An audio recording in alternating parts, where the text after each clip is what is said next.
ماشاء اللہ حول ولا قوۃ الا باللہ العلی العظیم اعوذ باللہ من الشیطان اللعین الرجیم بسم اللہ الرحمن الرحیم الحمد للہ رب العالمین والصلاة والسلام علی اشرف الانبیاء والمرسلین وعلی آلہ الطیبین الطاہرین ولعنۃ اللہ علی اعدائہم اجمعین اما بعد فقد قال اللہ تبارک وتعالی فی قرآن مجید بسم اللہ الرحمن الرحیم وَلِلَّهِ عَلَى النَّاسِ حِجُّ الْبَيْتِ مَنِ اسْتَطَاعَ إِلَيْهِ سَبِيلًا صدق اللہ العلی العظیم وصدق رسولہ النبی الکریم۔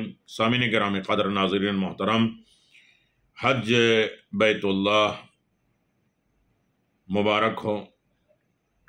یہ سعادت، یہ برکتیں، یہ رحمتیں اللہ کی توفیق ہے، عطا ہے، دعاؤں کا نتیجہ ہے، امام زمان عجل اللہ تعالی فرجہ الشریف کا کرم ہے کہ اللہ نے اپنے گھر بلایا ہے اور 6 معصومین علیہم السلام کے دیدار اور زیارت اور ان سے ملاقات کرنے کا موقع عنایت فرمایا۔ طواف کی بات چل رہی تھی۔ طواف بہت عظیم ترین عبادت ہے۔ طواف بہت زیادہ کرنے کا حکم ہے۔ جو انسان 90 کلومیٹر دور سے جائے تو اس کا پہلا عمل طواف ہے۔ جو 120 رحمتیں بڑھتی ہیں، نازل ہوتی ہیں، اس میں 60 صرف طواف کرنے والے کو، 40 نماز پڑھنے والے کو اور 20 صرف خانہ کعبہ کو دیکھنے کے لیے۔ بہت سے راستے ہیں، اگر ازدحام نہ ہو، بھیڑ نہ ہو، دوسرے کے طواف میں خلل اور رکاوٹ نہ بنتی ہو، اس لیے کہ جب امام زمان عجل اللہ تعالیٰ فرجہ الشریف انشاءاللہ ظہور فرمائیں گے تو مستحبی طواف بند ہو جائے گا۔ واجبات طواف کے لیے خانہ کعبہ کو چھوڑ دیا جائے گا، انسان سچے طریقے سے عبادت کرے گا۔ اس کے بعد حجر اسود کا مقام کیا ہے، استسلام کا مقام کیا ہے، مقام ابراہیم، پھر اس کے بعد ہجر اسماعیل، رکن یمانی، رکن شامی، مستجار، ان تمام چیزوں کے مستلزم، یہ تمام چیزوں کا بہت بڑا مقام ہے۔ اور اس کے بعد ہم طواف کی دعا کی طرف متوجہ ہوتے ہیں۔ بہت زیادہ عظیم ترین ہے کہ جب انسان حجر اسود اور رکن یمانی کے درمیان میں چل رہا ہو تو جو بھی دعا مانگتا ہے تو 70,000 ملائکہ کھڑے ہوئے اس کا استقبال کرتے ہیں، دعا کرتے ہیں۔ عام طریقے سے وہ دعا جو قرآن مجید کی آیت ہے، ربنا آتنا فی الدنیا حسنۃ وفی الآخرۃ حسنۃ وقنا عذاب النار، یہ انسان پڑھتا ہے اور خود رکن یمانی حجر اسود کے درمیان آیت پڑھتے ہوئے رسول خدا کو سنا گیا کہ جو دنیا اور آخرت کی تمام نیکیاں حاصل کرتے ہیں، کعبے کا طواف کرو، دیوار کعبہ پہ ہاتھ رکھ کر انسان جو دعا پڑھتا ہے، اللہ تبارک و تعالیٰ دعا قبول کرتا ہے۔ اور انشاءاللہ وہ آئیں گی کہ کون کون سی دعائیں جو کعبے کے پاس انسان پڑھ سکتا ہے اور اسے پڑھنا چاہیے۔ بہت زیادہ فضائل ہیں طواف خانہ کعبہ کے۔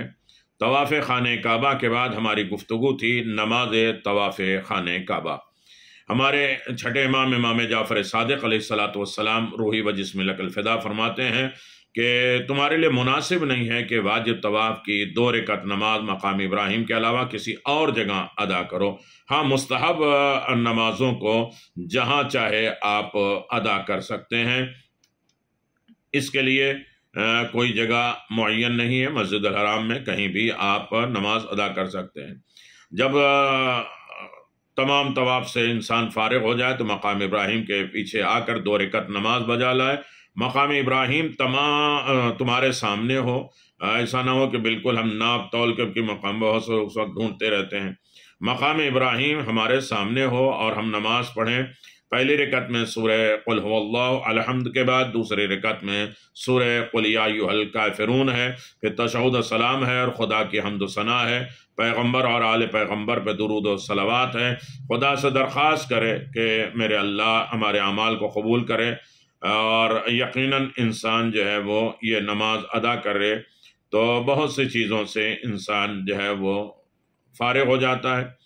2 رکعت واجب نماز طواف کے بعد یہ دعا پڑھیں کہ بار الہ، میرے اوپر اس واسطے سے میں نے تیری اور تیرے رسول کی اطاعت کی اور رحمت نازل فرما، بار الہ مجھے حدود اطاعت سے خارج ہونے سے بچانا، جب بھی رہیں تو میں تیری اطاعت کرتا رہوں، تیرے پابند رہوں، اور مجھے ان لوگوں میں سے قرار دے جو تجھے، تیرے رسول اور تیرے ملائکہ اور تیرے بندوں کو دوست رکھتے ہیں۔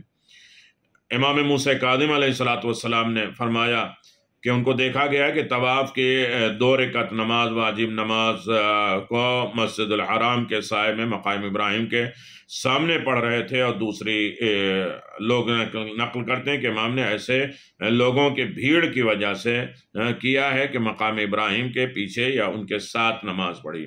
خود امام حسین علیہ السلام کو دیکھا گیا کہ خانہ کعبہ کا طواف کر رہے ہیں، پھر مقام ابراہیم کے پاس آ کر آپ نے نماز پڑھی اور اپنے رخسار کو اللہ کو مقام ابراہیم پر رکھ کر گریہ کرنے لگے، اور یہ کہہ دیا کہ تیرا حقیر بندہ تیرے در پر ہے، تیرا سوالی تیرے دروازے پر ہے، تیرا نادار بندہ تیری چوکھٹ پر ہے۔ یہی گریہ کے لیے کافی ہے، یہی دعا مانگنے کے لیے کافی ہے۔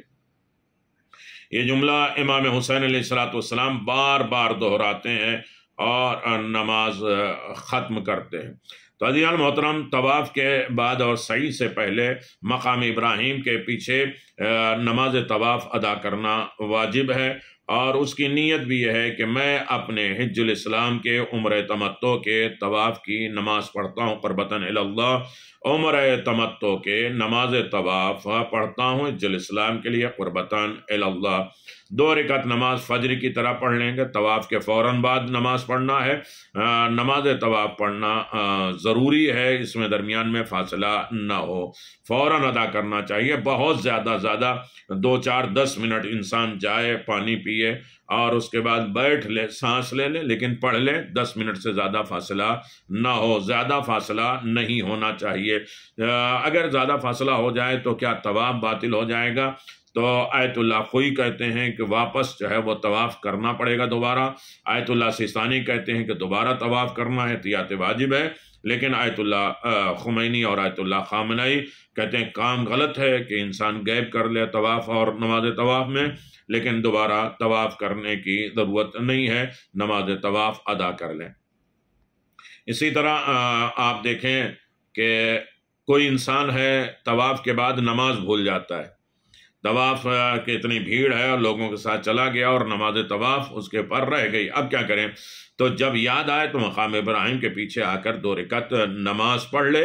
احرام پہننے کی ضرورت نہیں، وہ الگ بات ہے کہ خانہ کعبہ میں جانے کے لیے احرام لپیٹنا پڑتا ہے، وہ کپڑا ہوتا ہے، لیکن اس کے اگر چھوٹ گئی کسی کے نماز طواف تو آ کے مقام ابراہیم کے پیچھے پڑھ لے، باقی اعمال ٹھیک مانے جائیں گے۔ مگر کبھی ایک انسان مکہ چھوڑ کے چلا گیا اور پھر اس کے بعد یاد آیا اور پھر اس کے بعد مشکلات ہے کہ کہاں جائیں، تو جہاں ہیں وہیں نماز پڑھ لیں، یا کسی کی نیابت میں کہہ دے کہ میری طرف سے وہ نماز پڑھ لے۔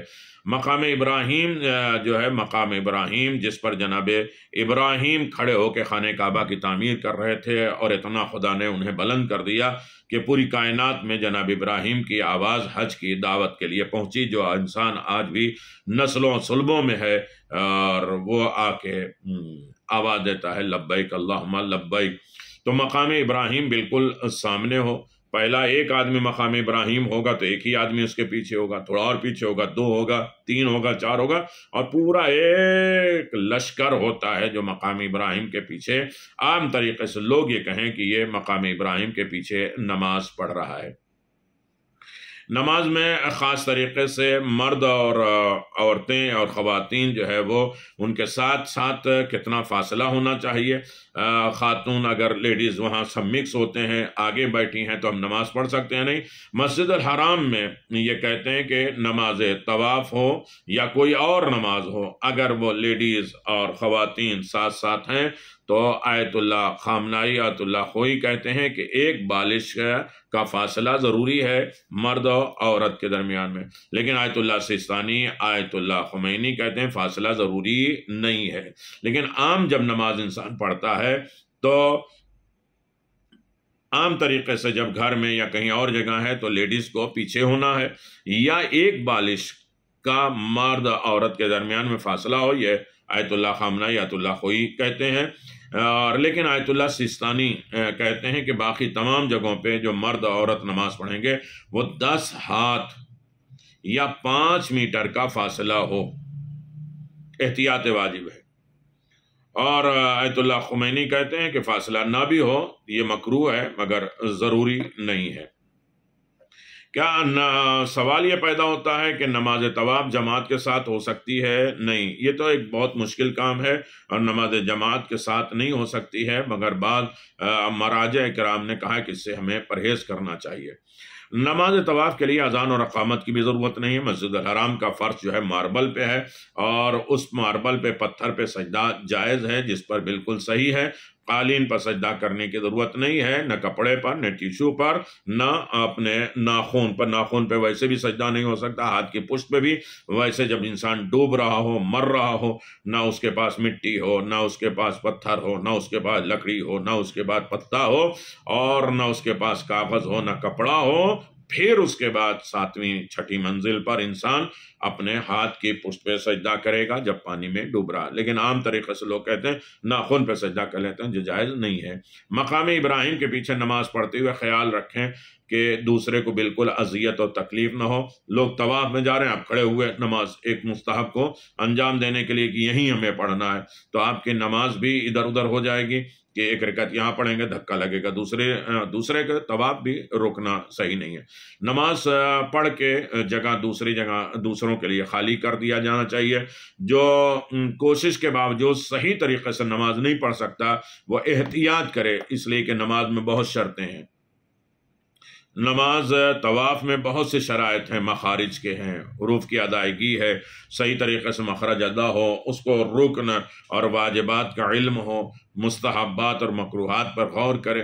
یقیناً بہت سے واقعات ہیں، امام زمان نے سب کا 3 لوگوں کا حج کرایا کہ یہ کر لو، عرفات میں جاؤ، منی میں جاؤ، مزدلفہ جاؤ، یہ کنکری وہ کنکری طواف کر لو، لیکن آخر میں جب نماز طواف کی بات آئی تو امام علیہ السلام نے فرمایا تم لوگ بیٹھ جاؤ، ہم تمہاری طرف سے نماز طواف پڑھتے ہیں۔ اسی لیے حکم ہے کہ اگر انسان صحیح طریقے سے نہیں ادا کر سکتا، لوگ نیابت میں بھی ایسے لوگوں کو بھیج دیتے ہیں جو صحیح طریقے سے نماز جو ہے وہ پڑھ نہیں پاتے، تلفظ نہیں کر پاتے، وہ اپنا پیسہ بھی ضائع کرتے ہیں اور دوسروں کے لیے مشکلات اور عذاب اور گناہ کا ذریعہ بھی بنتے ہیں۔ لہذا ان کے لیے احتیاط ہے کہ خود بھی نماز پڑھیں اور کسی دوسرے سے اپنی نیابت میں وہ نماز پڑھوا لیں کہ جو ہم سے بہتر ہو اور صحیح طریقے سے تلفظ کے ساتھ اور صحیح قوانین اور مسائل جانتے ہوئے وہ نماز ادا کر لے۔ انسان حج پہ جا رہا ہے تو کم از کم طہارت، غسل، وضو، تیمم، نماز، معاملات، عبادات، ان تمام چیزوں کو سیکھ کر جانا چاہیے۔ 91 چیزیں ہیں جو انسان گھر سے لے کے جائے اور کعبے سے واپس آتے وقت 24 چیزیں انسان لے کر آئے۔ فاتحہ کے بعد یعنی الحمد کے بعد کوئی دوسرا سورہ پڑھا جا سکتا ہے۔ یہ نماز بلند اور آہستہ دونوں طریقے سے پڑھی جاتی ہے، لیکن دل میں یہ کافی نہیں ہے۔ مجبوری میں بیٹھ کر نماز پڑھنے والے علماء سے رجوع کر سکتے ہیں کہ انسان مجبوری میں پڑھ سکتا یا نہیں پڑھ سکتا، لیکن آج ہم نے عادتیں بنا لی ہیں، مسجد میں کرسیاں لگ گئی ہیں اور اس کے بعد ہم بیٹھ کے آرام سے پڑھ رہے ہیں، نہ کھڑے ہو کے تکبیرۃ الاحرام ہے، نہ سجدہ کو سر جو ہے وہ سجدگاہ پہ رکھتے ہیں، بلکہ سجدگاہ کو اٹھا کے اپنی پیشانی پہ رکھ کے اور اس کے بعد نماز سے فارغ ہو جاتے ہیں۔ خاص طریقے سے واجب نمازوں میں بھی 1 درہم کے برابر کم خون لباس ہو تو بدن معاف ہے، اسی طرح بعض نجاستیں بھی معاف ہیں۔ لیکن یہ طواف میں بھی اگر تھوڑا سا انسان چل رہا ہے، کسی کی پن جو ہے وہ احرام میں لگی ہے، کھل گئی اور پاؤں میں جو ہے وہ خون نکل گیا یا احرام میں تھوڑا سا خون لگ گیا تو اس سے جو ہے کوئی حرج نہیں ہے، لیکن خاص طریقے سے 1 درہم یہ کلمے والی جو ہے 1 پور درہم بغلی اتنا جو ہے وہ لباس اور بدن پہ خون نہیں ہونا چاہیے، ورنہ لباس بھی بدلنا پڑے گا اور بدن بھی دھلنا پڑے گا۔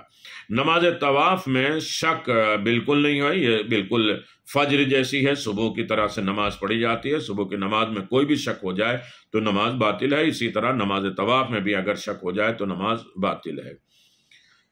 رکعتوں کے اعتبار سے شک ہو جائے تو تھوڑی دیر غور کرے، فکر کرے، جہاں تک اسے یاد آ جائے اس پر وہ عمل کرے۔ اگر ذہن کسی طرح مائل نہ ہو جائے تو اس کو قبول کرے، ورنہ باطل ہے۔ بہت زیادہ شک کرنے والے اپنے شک کی پرواہ نہ کریں اور کام کو کر لیں، ان کی نماز صحیح ہے۔ اگر نماز کے کسی حصے کے بارے میں شک ہو، مثلا سجدہ تشہد میں شک ہو، تو دو صورتیں ہیں، یہ حصہ انجام ہم نے دیا ہے، کیا ہے یا نہیں کیا ہے۔ اگر بعد کے مرحلے میں داخل ہو چکے ہیں سجدے کے بعد یا کسی کمر میں، تو اس انجام کو دے دیں۔ یعنی بیٹھے بیٹھے تشہد میں شک ہو جائے کہ پڑھا یا نہیں پڑھا تو تشہد پڑھ لیں گے۔ اگر بعد کے مرحلے میں داخل ہو چکے ہیں اور شک کی پرواہ نہیں کریں، سلام پڑھتے ہوئے شک ہوا کہ تشہد پڑھا یا نہیں پڑھا ہے، تو سلام کو مکمل کریں اور شک کو بالکل نظر انداز کر لیں۔ یہ صحیح طریقے سے انجام دیا یا نہیں، یہ بھی انسان شک کرے کہ پتہ نہیں رکوع ہم نے صحیح کیا ہے، قیام ہم نے صحیح کیا یا نہیں، تو شک کی بالکل پرواہ نہیں کرے، نماز صحیح ہے۔ نماز مکمل کرنے کے بعد کسی قسم کی شک کی کوئی بھی پرواہ نہیں ہونا چاہیے، نماز آپ کی صحیح ہے۔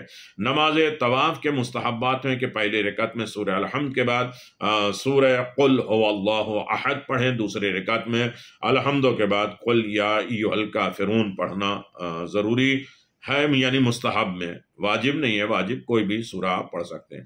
نماز کے بعد حمد خدا کرنا، درود پڑھنا، خدا سے نماز کی قبولیت کی دعا کرنا۔ خود جناب ابراہیم کعبے کو بنا رہے ہیں حکم خدا سے، لیکن اس کے بعد بھی بارگاہ رب العزت میں دعا کرتے ہیں ربنا تقبل منا انک انت السمیع العلیم، یعنی حکم الہی پر بھی عمل کر رہے ہیں، خدا کی نگرانی میں بھی کر رہے ہیں، پھر بھی وہ کہتے ہیں کہ میرے عمل کو پروردگار تو قبول کر لے۔ تو میرے عزیزو، یہ نماز طواف ہے، اور نماز طواف کی بہت زیادہ خصوصیت ہے، اور اس کے بعد سعی، اور سعی کے بعد تقصیر، اور تقصیر کے بعد جو ہے انشاءاللہ بہت سے ارکان ہیں، احکام ہیں، خواتین کے لیے، مردوں کے لیے، اور خانہ کعبہ کے احکام، اور پھر انشاءاللہ 8 ذی الحج حج بیت اللہ کے لیے جو احرام پہنیں گے اس کے تمام قوانین آپ کی خدمت میں آئیں گے۔ یہ ہماری 6ٹھی کڑی ہے، دیکھتے رہیے، لوگوں تک پہنچائیے، اور کوشش کریے کہ اس کو سبسکرائب کریں، دوسروں تک پہنچائیں۔ حج کا موسم ہے، کسی ایک تک جو ہے وہ بات پہنچ جائے، اور جو بات سمجھ میں نہ آئے تو میرا نمبر ہے 9226882333، اس پر آپ میسج کر سکتے ہیں انشاءاللہ، یہاں بھی اور حج کے دوران بھی۔ بہت سے مسائل ہم یاد کر کے جاتے ہیں، لیکن بر وقت وہاں قانون بدلے ہیں، حالات بدلے ہیں، ہماری سوچ بدلی ہے، ہمارے مقام بدلے ہیں، لہذا ہمارے اعتبار سے وہ تمام شرعی احکام کیا ہے اسے اس وقت جو ہے وہ جاننا ضروری ہے، لہذا نمبر ہونا ضروری ہے۔ اور یہ چینل کو سبسکرائب کریں، اس لیے کہ اس پہ بہت سے اعمال جگہ جگہ پہ ہماری دعا، اعمال، تسبیحات کیا کیا ہے، نمازیں کیا ہے، اور کیا کیا کہاں کہاں دعا مانگنا ہے، ان سب چیزوں پہ انشاءاللہ یوٹیوب پہ ڈسکشن چلتا رہے گا۔ آپ دیکھتے رہیے، لوگوں تک پہنچاتے رہیے۔ ہر آدمی طے کر لے کہ اس حج کے درمیان میں کم از کم جو ہے حج میں جا رہے ہیں نہیں جا رہے ہیں، ان تک کم از کم 40-50 لوگوں تک ہم پہنچائیں، اسے سبسکرائب کریں، اس لیے کہ 2، 2.5، 3 ہزار لوگوں کو واٹس اپ کرنا تھوڑا مشکل ہے کہ سب کو واٹس اپ کریں۔ آپ جو ہے سبسکرائب کر لیں تاکہ لوگ خود بخود آپ تک وہ چیزیں پہنچ جائیں۔ والسلام علیکم ورحمۃ اللہ وبرکاتہ۔